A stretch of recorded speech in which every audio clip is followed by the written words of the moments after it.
Hello बच्चों, क्या हाल चाल। मैं योगेश जायसवाल आज आपके सामने फिर एक नया वीडियो लेके आया हूं, एक शानदार वीडियो लेके आया हूं। जैसा कि हमने पहले वाली वीडियो में क्या डिस्कस किया था, हमने भूमि संसाधन पूरा डिस्कस कर चुके थे, लेकिन जो मृदा संसाधन है वो बचा हुआ है। ओके, जो फर्स्ट चैप्टर है मेरे 10th क्लास के बच्चे, ओके मेरे प्यारे बच्चे, माय डियर, मृदा संसाधन वाला जो है अभी तक हमारे पास टॉपिक बचा हुआ है, उसे हमें अभी तक क्लियर करना है। अभी तक हमारे पास क्लियर हुआ नहीं है, ठीक है। तो उससे पहले कि जैसे कि मैं आपको बताना चाह रहा हूं कि मृदा संसाधन, ठीक है, हम टॉपिक स्टार्ट करते हैं। जो भी आपके पास पेन है, पेंसिल है, बुक है, वो ले लीजिए और hand to hand topic clear करते जाइए कि मृदा संसाधन क्या है। देखो, हमारे जो भूपृष्ठ है, हमारा जो भूपृष्ठ है उसके ऊपर क्या है कि मिट्टी के जो छोटे कण है उसका एक आवरण पाया जाता है ना। मिट्टी आप जानते हो छोटे कण है, तो उसका एक क्या है, आवरण पाया जाता है, जो कि हमारे किस में आता है, मृदा संसाधन के अंतर्गत उसको रखा जाता है, ठीक है। ये वाली चीज आपको क्लियर करनी है अब, ठीक है। अब देखो क्या लिखा हुआ है कि मृदा संसाधन है। सबसे पहली चीज आप ध्यान देते जाइए, ये क्या है, एक जीवित तंत्र है। ये क्या है, एक जीवित तंत्र है। इसके बारे में आपको कंफर्मली याद रखना है कि मृदा संसाधन क्या है, एक जीवित तंत्र है। क्यों? क्योंकि ये क्या करती है, पौधों को पोषण देती है ना। सिंपल सी बात है, पौधों को पोषण देती है, उसके बाद जीव है उनको पोषण देती है, सिंपल सी बात है ना। और एक नवीकरणीय योग्य प्राकृतिक संसाधन है। ये क्या है, एक नवीकरणीय योग्य प्राकृतिक संसाधन भी है। क्यों? प्राकृतिक प्रकृति से प्राप्त मृदा हमने बनाई नहीं बनाई है, हमने मृदा नहीं बनाई है, ये हमारा प्राकृतिक संसाधन है, ठीक है। और नवीकरणीय योग्य है क्योंकि मृदा परिच्छेदिका का जो टॉपिक है, इसके आने वाले बाद में मैं आपको पढ़ाऊंगा। वैसे क्या देखा जाता है कि जो पृथ्वी का जो स्तर है, पृथ्वी का जो तल है, ठीक है, वहां से ऊपरी जो स्तर है हमारा भूपृष्ठ जो है, वहां से लेकर है ना आधार, चट्टान के आधार तक, जो चट्टान का आधार है वहां के जो ऊर्ध्वाधर काट जो होता है, ठीक है, वहां तक का जो ऊर्ध्वाधर काट होता है उसे मृदा परिच्छेदिका के अंदर रखा जाता है, ठीक है। इस चीज के बारे में आपको याद रखना है, ठीक है। नवीकरणीय योग्य प्राकृतिक संसाधन है। पहला पॉइंट क्या है, मृदा संसाधन के बारे में अगर आपसे पूछ लेता है मेरे बेटा, तो आपको क्या बताना है कि ये नवीकरणीय योग्य प्राकृतिक संसाधन है। क्लियर है, वेरी गुड। उसके बाद में क्या है, पौधों के विकास में का माध्यम है। ये क्या है भैया, पौधों के विकास का भी माध्यम होता है, ठीक है। उसके बाद में जीवों के पोषण का माध्यम है। और क्या है, जीवों के पोषण का माध्यम, इसके बारे में हम क्लियर कर चुके हैं। ओके, मैं वापस रिवाइज कर रहा हूं कि पौधों के विकास का माध्यम है और जीवों के पोषण का माध्यम है, वेरी गुड। अब क्या बता रहे हैं कि मृदा बनने की प्रक्रिया में मुख्य कारक क्या क्या होता है, कि मृदा जो बनती है उसकी प्रक्रिया बनने में मुख्य कारक क्या क्या होता है, ठीक है। इसके बारे में याद करना है कि मृदा बनने की प्रक्रिया में मुख्य कारक क्या है। पहला है उच्चावच है, फिर जनकशैल यानी संस्तरशैल है। जो जनकशैल, जिसकी मैंने आपको परिभाषा बताई कि भाई पृथ्वी की ऊपरी सतह पर मृदा के छोटे छोटे कणों का आवरण बिछा हुआ है, ठीक है। जलवायु है यानी तापमान वगैरह है। वनस्पति यानी जैव पदार्थ आ गया, ठीक है। कहीं पे आपको देखने को मिलेगा, कहीं पे चिकनी मिट्टी देखने को मिलेगी, कहीं पे गीली मिट्टियां हैं, कहीं पे आपको दोमट है, गाद देखने को मिलेगी, कहीं पे आपको मरुस्थली वाला जैसा इलाका होता है वैसी मिट्टी देखने को मिलेगी, ठीक है। उसके बाद में जैसे अभी मैंने जनकशैल संस्तरशैल के बारे में आपको इसकी डेफिनेशन बताई, ठीक है। जलवायु, तापमान और वनस्पति यानी जैव पदार्थ, ये क्या करते हैं भैया, मृदा बनने की प्रक्रिया के क्या है, मुख्य कारक होते हैं। इसको अच्छे से कंफर्म करके रखना है मेरे बेटा। उसके बाद क्या बता रहा है कि मृदा बनने की प्रक्रिया में योगदान, मृदा बनने की प्रक्रिया में मुख्य कारक कौन कौन से होते हैं जो उनको योगदान देते हैं, ठीक है। सिंपल जैसे तापमान परिवर्तन होता है, तापमान जैसे जैसे परिवर्तन होता है मृदा का निर्माण होना शुरू हो जाता है, सिंपल सी बात है। बहते जल की क्रिया है, बहते जब जल बहता है तो अपने साथ में कुछ मृदा भाकर लेके आता है, ठीक है। पवन है, हिमनदी और अपघटन क्रिया यानी टूट फूट की जो क्रियाएं होती है, ठीक है। इसको और अच्छे मैं आपको समझाने वाला हूँ, मृदा परिच्छेदिका में समझाने वाला हूँ। जब अपघटन की क्रिया जो होती है, टूट फूट की क्रिया होती है, जो कि क्या करती है, मृदा बनने की प्रक्रिया में योगदान देती है। कंफर्मली याद रखना है कि बोर्ड एग्जाम में पूछ सकता है मेरे बेटा, क्या पूछ सकता है कि मृदा बनने की प्रक्रिया में मुख्य कारक कौन कौन से थे, मृदा बनने की प्रक्रिया में मुख्य योगदान किस किस का होता है। तो इन चीजों के बारे में याद रखना है कि तापमान परिवर्तन, बहते जल की क्रिया, पवन, हिमनदी, अपघटन क्रिया।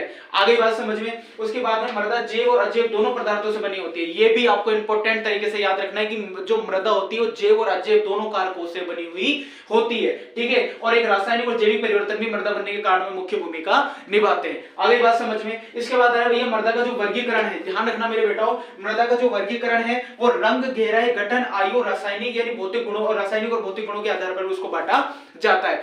मृदा को हम अलग अलग भागों में बांटते हैं, जैसे काली मृदा है, लेटेराइट मृदा है, पीली मृदा है, जलोढ़ मृदा है, पुराना जलोढ़ है, नया जलोढ़ है, बांगर खादर वगैरह वगैरह।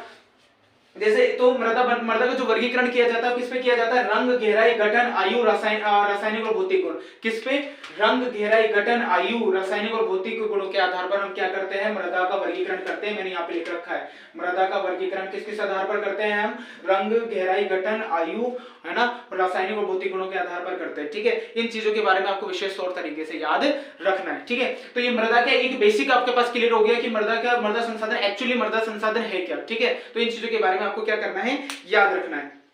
उसके बाद में क्या करना है कि पहली जो हम मृदा पढ़ने वाले हैं, जलोढ़ मृदा क्या होती है, ठीक है। तो जलोढ़ मृदा के बारे में आपको याद रखना है। पहली चीज तो ये बहुत उपजाऊ होती है, ठीक है। और जहां पर भी अगर ये उपजाऊ है तो जहां पर भी जलोढ़ मृदा पाई जाएगी, तो जैसे संपूर्ण जो हमारा भारत उसका संपूर्ण उत्तरी मैदान है, जैसे यूपी वाला इलाका हो गया, है ना, हमारे बिहार वाला इलाका हो गया, और राजस्थान का पश्चिमी इलाका, सॉरी पूर्वी इलाका हो गया, गुजरात का जो है संकरे गलियारों तक बनी हुई है ये, ठीक है। यहाँ पर हमको देखने को मिलता है। थोड़ा पंजाब हरियाणा इनका जो है दक्षिण पश्चिमी वाला इलाका हो गया। यहाँ पर क्या है, उत्तरी मैदान के क्या है, उत्तरी मैदान का जो है क्या पाया जाता है, भाग पाया जाता है, ठीक है। ये वाली चीज याद रखनी है। तो उपजाऊ होती है, अगर ये उपजाऊ है तो वहां पर क्या होगी, जनसंख्या घनत्व भी ज्यादा होगा, ठीक है, पैदावार भी ज्यादा होगी। तो सिंपल सी बात है। तो जलोढ़ जो मृदा है, जो जलोढ़ मृदा है वो क्या है, देश की महत्वपूर्ण एक मृदा है। तो सिंपल सी बात है, जो मैंने आपको टॉपिक बताया उससे तो महत्वपूर्ण मृदा हो गई है।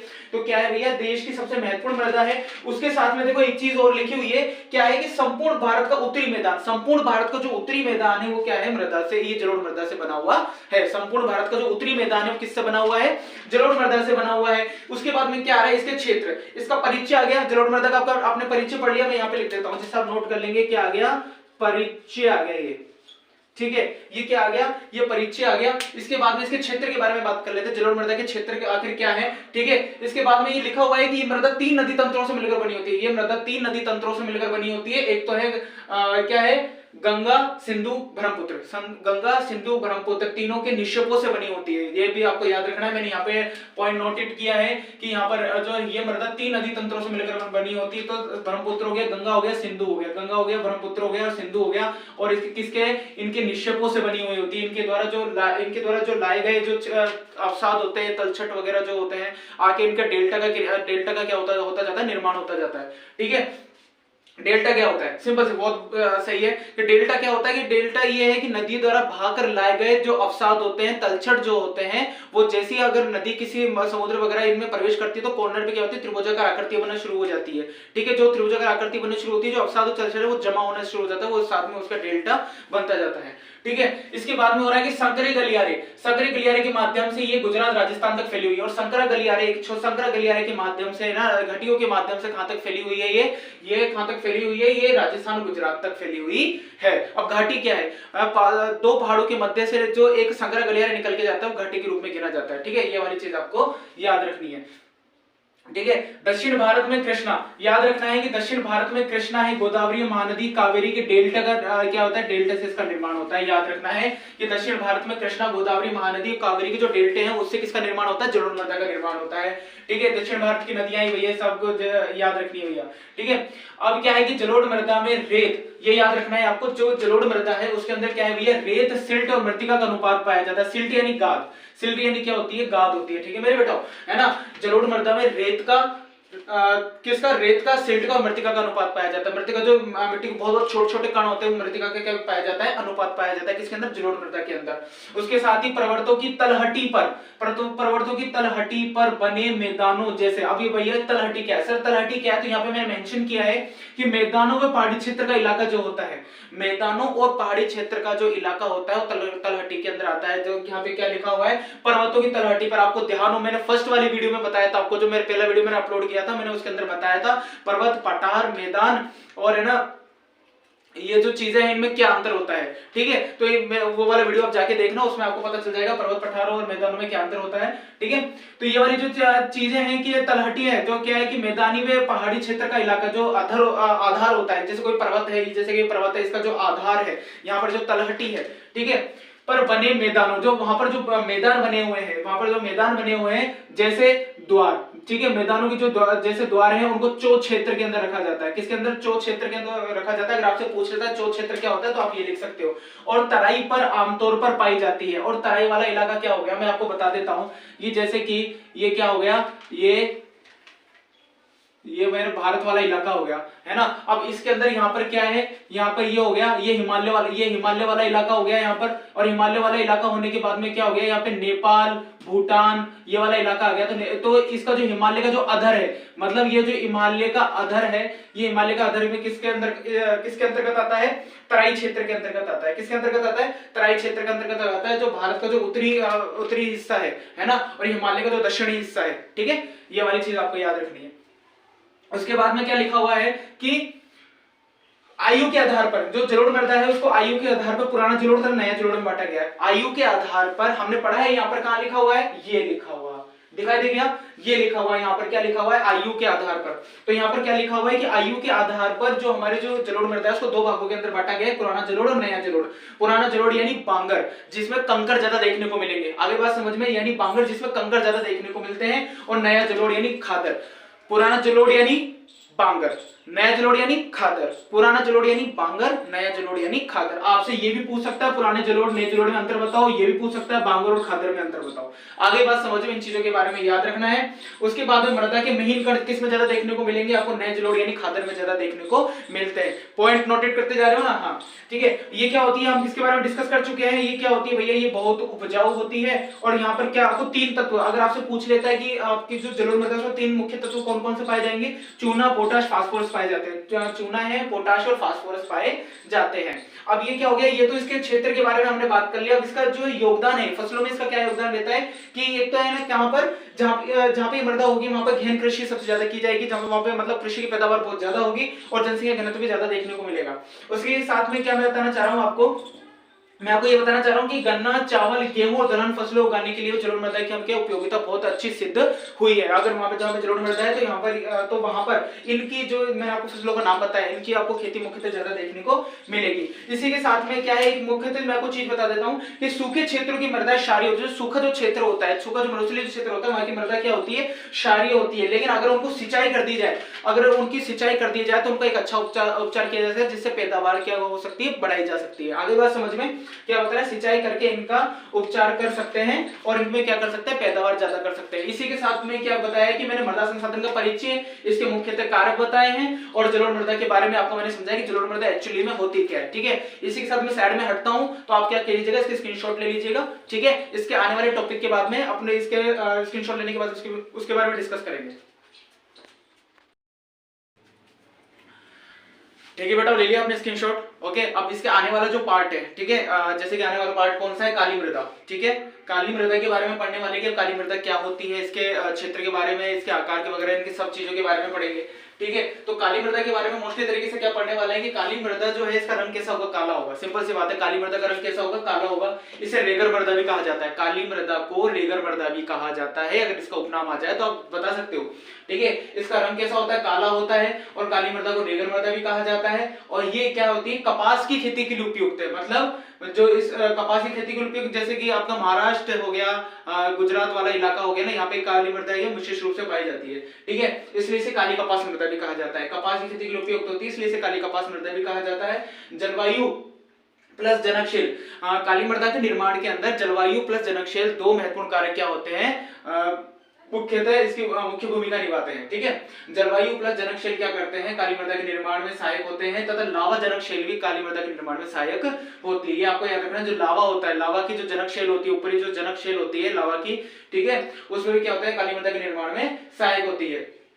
लावा के बारे में मुख्यतः आप जानते हो। ठीक है, अब ये मृदा दक्कन पठार, दक्कन का पठार यानी दक्षिणी भारत का मुख्य जो भूभाग होता है उसे दक्कन का पठार कहा जाता है। ठीक है, अब ये होता है कि ये जो मृदा है दक्कन का पठार होता है, बेसाल्ट के क्षेत्र के उत्तर पश्चिम भाग में, मतलब दक्कन का जो पठार है उसके उत्तर पश्चिम वाले भाग में, जैसे भारत का जो दक्षिणी भाग है, ठीक है, भारत के दक्षिण भाग के उत्तर पश्चिम वाले भाग में, ठीक है, उत्तर पश्चिम वाले भाग में पाई जाएगी। ठीक है, ये आपको याद रखना है। महाराष्ट्र, सौराष्ट्र, मालवा, मध्य प्रदेश, छत्तीसगढ़ के पठार पर भी पाई जाती है। कहां पाई जाएगी, एक तो महाराष्ट्र, सौराष्ट्र, मालवा, मध्य प्रदेश, छत्तीसगढ़ जानते हो, महाराष्ट्र जानते हो, सौराष्ट्र गुजरात वाला इलाका, मालवा एमपी वाला इलाका, ठीक है, छत्तीसगढ़ के पठार पे भी क्या कही जाती है, पाई जाती है। अब गोदावरी कृष्णा में नदी घाटी तक फैली हुई है, गोदावरी कृष्णा नदी का जो गोदावरी कृष्णा नदी का नदी घाटी है वहां तक फैली हुई है। मतलब नदियों का जो उपजाऊ मैदान है, जहां तक वो फैला हुआ है, नदियों का घाटी कहलाता है वो। ठीक है, ये वाली है, ये आपको चीजें याद रखनी है। इसके बाद में क्या लिखा हुआ है, गोदावरी कृष्णा नदी घाटी। ठीक है, मैं दोबारा रिवाइज कर देता हूँ, गोदावरी कृष्णा नदी घाटी,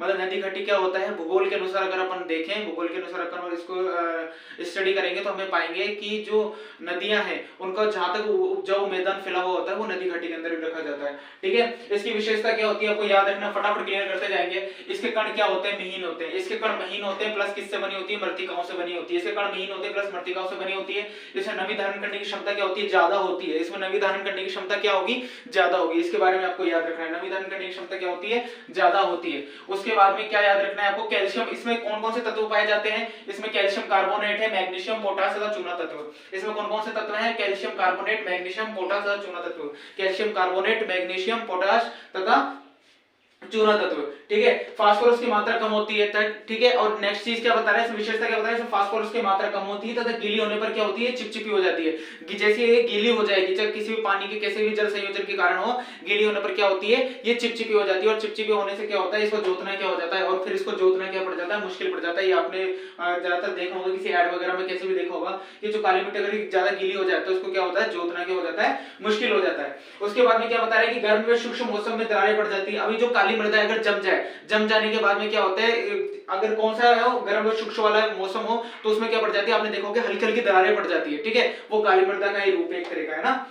वायु मिश्रण की उपलब्धता क्या होती है, अब दरारें पड़ जाएगी तो वायु मिश्रण की उपलब्धता क्या हो जाएगी, जब दरारों में हवा तो जानी है, सिंपल सी बात है, तो वायु मिश्रण की क्या है, उपलब्धता क्या हो जाएगी, अधिक हो जाएगी। उसके बाद में क्या बता रखा है, जुताई मानसून प्रारंभ, इसकी जो जुताई है काली मृदा के में जो जुताई की जाती है मानसून प्रारंभ से ही शुरू कर दी जाती है। जैसे मानसून आना, दक्षिण पश्चिम में जैसे मानसून आना स्टार्ट हो जाता है, वैसे क्या हो जाता है कि भैया यहाँ पे जुताई करनी शुरू कर दी जाती है। ये आपकी काली मृदा है, इंपॉर्टेंट है आपके लिए काफी परीक्षाओं के मद्देनजर रखते हुए। अब क्या बता रहा है ये, अब ये बता रहा है आपको, अब ये क्या बता रहा है कि अब ये बता रहा है आपको कि लाल मृदा जो है, लाल और पीली मृदा के बारे में बात करने वाले, जो लाल मृदा है वो दक्कन का पठार मैंने क्या बताया था आपको कि दक्षिण भारत का मुख्य भूभाग है, ठीक है। पूर्वी व दक्षिण हिस्सों में रवेदार यानी रवेदार क्या होती है, जो हल्के से कण होंगे, हल्के हल्के मोटे से कण होंगे, रवेदार जो होगी आप जानते होंगे, ठीक है।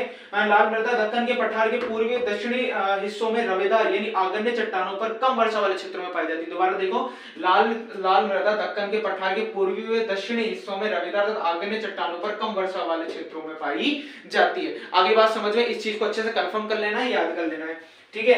आगन्य चट्टान, ठीक है, आगन्य चट्टान, सिंपल सी बात याद रखनी है कि जब लावा निकलने के बाद में जो पहली जो वो बन रही है, परत बन रही है, ठीक है, कम वर्षा वाले क्षेत्रों के अंदर पाई जाती है, ठीक है। इन मृदा का काला रंग, इन मृदा का जो लाल रंग होता है वो किस लिए होता है, वो आगन्य चट्टानों को रूपांतरित जो चट्टानें होती है, आगन्य, अवसादी और रूपांतरित, तीन तरह की चट्टानें देखने को मिलती है बेटा, आगन्य, अवसादी और क्या होता है, रूपांतरित होता है, ठीक है।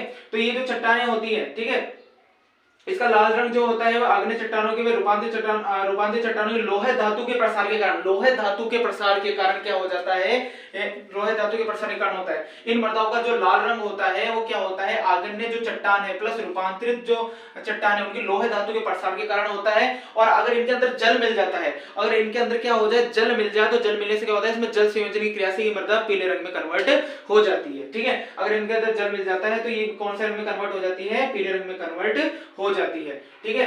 अब इसके क्षेत्र की बात कर लेते हैं। उड़ीसा, छत्तीसगढ़, मध्य गंगा का मैदान है, ये सिंपल सी बात है आपको याद रखनी है। जैसे कि भाई मैंने ना क्या बना दिया, ठीक है, यहाँ पे मैं बता देता हूं, यहाँ पे मैंने बता दिया, ये आपका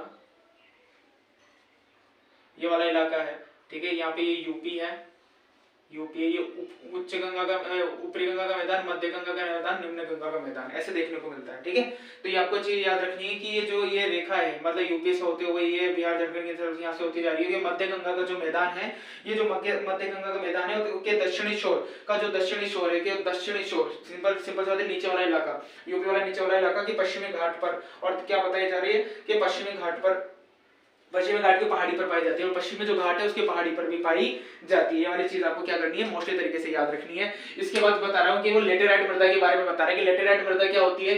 ग्रीक भाषा में लेटेराइट शब्द जो है, जो लेटेराइट शब्द है वो ग्रीक भाषा के लेटर शब्द से निकला है। ग्रीक भाषा के किस शब्द से निकला है, लेटर शब्द से निकला है, जिसको हम क्या बोलते हैं, ईंट बोलते हैं, ठीक है। उसका अर्थ क्या होगा, ईंट होगा, ठीक है। अब जो ये लेटेराइट मृदा है इसका जो निर्माण होता है उष्ण तथा उपोष्ण कटिबंधीय जलवायु, उष्ण तथा उपोष्ण कटिबंधीय जलवायु होती है, उसके आर्द्र शुष्क ऋतु के एक के बाद एक आने के कारण होती है। क्या बता रहा है कि इनका जो निर्माण होता है वो उष्ण तथा उपोष्ण कटिबंधीय जलवायु के जो आपके आर्द्र व शुष्क ऋतुओं के एक के बाद एक आने के कारण होता है, ठीक है। अब ये देखो, उष्ण कटिबंधीय होता है, उपोष्ण कटिबंधीय होता है, इसके बारे में मैं आपको एक नया वीडियो लेके आऊंगा, उसके बारे में ध्यान से बताऊंगा। फिर मैं आपको बता देता हूँ कि 23 से 23.5 डिग्री कर्क रेखा से 23.5 डिग्री मकर रेखा के बीच में जो बनने वाला कटिबंध है उष्ण कटिबंधीय क्षेत्र कहलाता है, ठीक है। और उपोष्ण कटिबंधीय क्षेत्र क्या कहलाता है, जहां पे कुछ महीने ताप ज्यादा तथा जहां पे कुछ महीने ताप कम रहे, ठीक है। है। तो मतलब इसका मतलब उष्णकटिबंधीय के उत्तर व दक्षिणी छोर पर 30 डिग्री से 45 डिग्री तक बने हुआ जो इलाका होता है उसे हम उपोष्ण कटिबंधीय के अंदर रखते हैं। ठीक है, भारी वर्षा के निश्चालन का परिणाम है, और ये जो मृदा बनने का कारण है ये भारी वर्षा का जो निश्चालन होता है, भारी वर्षा का निश्चालन का क्या होता है भैया, परिणाम होता है। ठीक है, गहरी व अम्लीय, तथा ये क्या होती है, ये क्या होती है भैया, ये घेरी और अम्लीय होती है, ये घेरी और अम्लीय होती है। इसका पीएच का मान 6.0 से क्या होता है, कम होता है। घेरी और अम्लीय होती है, इसका पीएच का मान 6.0 से कम होता है। पौधों के पोषक तत्वों की कमी देखने को मिलती है इसके अंदर। आपको बता देता हूं, पौधों के मुख्यतः पोषक तत्व 17 पाए जाते हैं, जैसे मुख्य हो गया, गौण हो गया, निम्न हो गया। ठीक है, जैसे कि मैं उदाहरण के तौर पर मैग्नीशियम की बात कर लेता हूँ, जिंक की बात कर लेता हूँ, कॉपर की बात कर लेता हूँ, हाइड्रोजन की बात कर लेता हूँ। ठीक है, ये आपको देखने को मिलती है। कार्बन हो गया। ठीक है, तो ये पौधों के पोषक तत्व मुख्यतः 17 पौधों के पोषक तत्व पाए जाते हैं। ठीक है, अब जो इसका क्षेत्र की बात करता हूं तो दक्षिणी राज्यों, जैसे कि जब महाराष्ट्र हो गए, दक्षिणी राज्य हो गए, महाराष्ट्र हो गया, महाराष्ट्र का पश्चिमी घाट हो गया, उड़ीसा हो गया, पश्चिम बंगाल का कुछ भाग हो गया, वे उत्तर पूर्वी राज्य हो गए। ठीक है, ये इसके मुख्यतः क्या होते हैं, क्षेत्र होते हैं, इनको मुख्यतः आपको याद रखना पड़ेगा।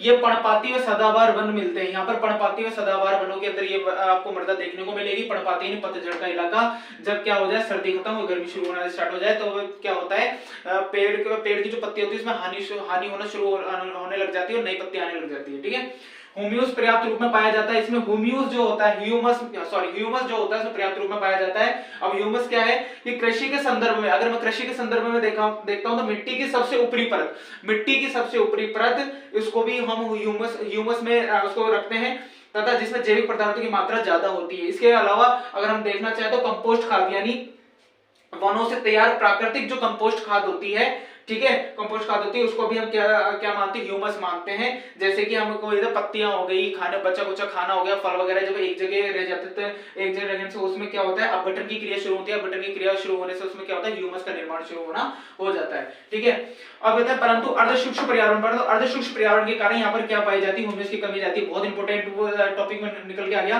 क्या हो गया, ह्यूमस पर्याप्त रूप में पाया जाता है। पहली चीज, ह्यूमस पर्याप्त रूप में पाया जाता है, परंतु अर्धसूक्ष्म पर्यावरण में ह्यूमस का कम पाया जाता है। ह्यूमस क्या होता है, मैंने इसके बारे में आपको यहाँ पे बता रखा है, ये वाली चीज मैंने आपको यहाँ पे कंफर्म करवा रही है कि ह्यूमस क्या होता है। ठीक है, अब उच्च तकनीकी अपनाकर, अब इसमें हम क्या करें, अब इसमें हम उच्च तकनीकी अपना ले, उच्च तकनीकी अपना, कर्नाटक, केरल, तमिलनाडु में हम क्या कर सकते हैं, चाय व कॉफी के पैदावार ज्यादा कर सकते हैं। और अगर आपसे पूछ लेता है उच्च तकनीक अपनाकर किस राज्य में चाय और कॉफी की पैदावार ज्यादा की जा सकती है, तो लेटेराइट मेथड के माध्यम से उच्च तकनीकी अपनाकर कर्नाटक, केरल, तमिलनाडु में चाय और कॉफी की पैदावार ज्यादा की जा सकती है। अब काजू की फसल के लिए उपयुक्त, और सिंपल सी बात है, काजू की फसल के लिए उपयुक्त मृदा कौन सी, लेटेराइट मृदा हो गई, कहां पर, तमिलनाडु और केरल के अंदर। ठीक है, इसी के साथ ही क्या हो गया, आपकी काली मृदा खत्म हो गई, जलोढ़ मृदा जो है वो खत्म हो गई। ठीक है, लाल और पीली मृदा है वो खत्म हो गई, लेटेराइट मृदा है वो आपकी ये भी समाप्त हुई है। ठीक है, अब जो बच रही है मरुस्थलीय मृदा बच रही है, वन मृदा जो भी है। ठीक है, और उसके बाद में आपके जो मृदा का संरक्षण है उसका निम्नीकरण कैसा होता है, 3 टॉपिक बच रहे हैं, उसको हम आने वाले नेक्स्ट वीडियो में उसको हम क्या करेंगे, उसको कवर करेंगे, और मृदा परिच्छेदिका को उसको नेक्स्ट वीडियो में कंफर्म करेंगे। इसी के साथ इस चैनल को लाइक करना है, शेयर करना है, सब्सक्राइब करना है। मैं योगेश जायसवाल आज आपसे विदा लेता हूँ, मिलेंगे नेक्स्ट वीडियो में। जय भीम।